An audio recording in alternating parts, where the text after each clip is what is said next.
Timnas Indonesia U23 menutup gelaran Piala Asia U23 2024 dengan menempati posisi keempat. Skuad Garuda kalah dari Timnas Irak U23 dalam laga terakhir tadi malam, Kamis, 2 Mei 2024. Duel di Stadion Abdullah bin Khalifa, Doha, Qatar itu berakhir dengan skor 1-2.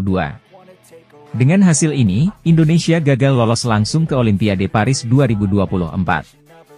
Sementara Irak melenggang ke Olimpiade Paris 2024 menyusul Jepang dan Uzbekistan yang lebih dulu mengamankan tiket setelah lolos ke final Piala Asia U23 2024. Indonesia masih berpeluang lolos jalur playoff melawan Guinea, peringkat keempat Piala Afrika U23 2024. Laga Indonesia versus Guinea akan digelar di Paris pada 9 Mei 2024.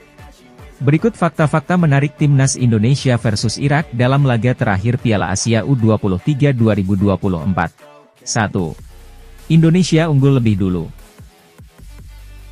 Asa menang untuk Indonesia terbit di bawah menit ke-20. Indonesia mencetak gol lewat tendangan datar Ivar Jenner. Gol pembuka itu berawal dari umpan Witan Sulaiman yang menciptakan kemelut di kotak penalti Irak. Bola liar jatuh ke kaki Ivar yang langsung disambut tendangan keras dari luar kotak penalti. Garuda Muda unggul di menit ke-19. 2. Irak samakan kedudukan kurang dari 10 menit. Kurang dari 10 menit singa Mesopotamia, julukan Timnas Irak, membalas gol Indonesia. Skor kembar 1-1 terjadi di menit ke-27. Gol ciptaan Zaid Tahsen itu disulut dari sepak pojok. Kiper Indonesia Hernando Ari gagal menghalau bola dan menyebabkan kemelut di kotak penalti Indonesia. Indonesia kebobolan. Wasit sempat mengecek gol lewat VAR, namun tidak ada perubahan keputusan. 3. Irak terus menekan Indonesia di babak pertama. Tempo pertandingan berjalan tidak terlalu cepat. Kedua tim cukup berimbang dengan saling bergantian melakukan serangan. Permainan Irak lebih mengalir setelah menyamakan kedudukan. Serangan tim asuhan Radi Shnaishil itu banyak terjadi di poros kanan. Beberapa peluang berbahaya tercipta, tetapi hingga menit ke-40 belum ada yang berbuah gol. Pada menit ke-36 misalnya, peluang emas sempat tercipta pada melalui sundulan Nihat Mohammed.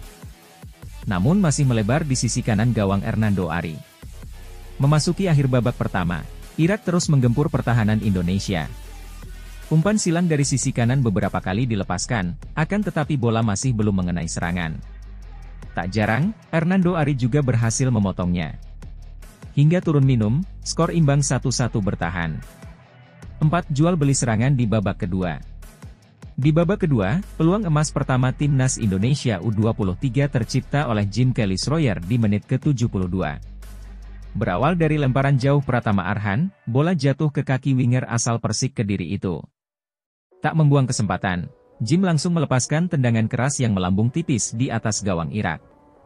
Selang semenit, Irak membalas melalui peluang berbahaya Nihat Mohammed. Hernando yang bergerak keluar sarangnya salah mengantisipasi pergerakan Nihat. Nihat berhasil menggocek Hernando dan melepaskan tendangan ke gawang kosong. Beruntung Nathan Choyaon berhasil menghalau si kulit bundar dan menggagalkan gol Irak. 5. Irak mendominasi di babak kedua. Irak lebih mendominasi permainan di babak kedua dengan unggul 50,8% penguasaan bola. Singa Mesopotamia tercatat membuat 17 tendangan dengan 6 diantaranya mengarah ke gawang hingga menit ke-89. Meski ada tambahan waktu, skor imbang 1-1 bertahan hingga peluit panjang. 6. Indonesia kalah di babak tambahan. Ali Jasim sukses membawa Irak unggul pada menit ke-68, Justin Hubner gagal menyapu bola umpan dari Muntadar Mohammed. Bola lalu berhasil dicuri Ali Jasim untuk kemudian melepaskan tendangan keras yang menghunjam gawang Hernando Ari. Hingga pertandingan berakhir, skuad Garuda gagal menyamakan kedudukan. Skor 2-1 untuk keunggulan Irak bertahan.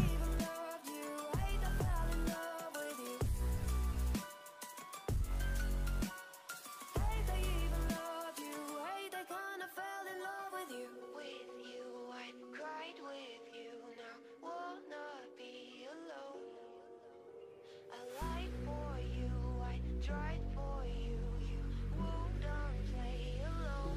I got you in my sight. I keep all of what you said to me. I get you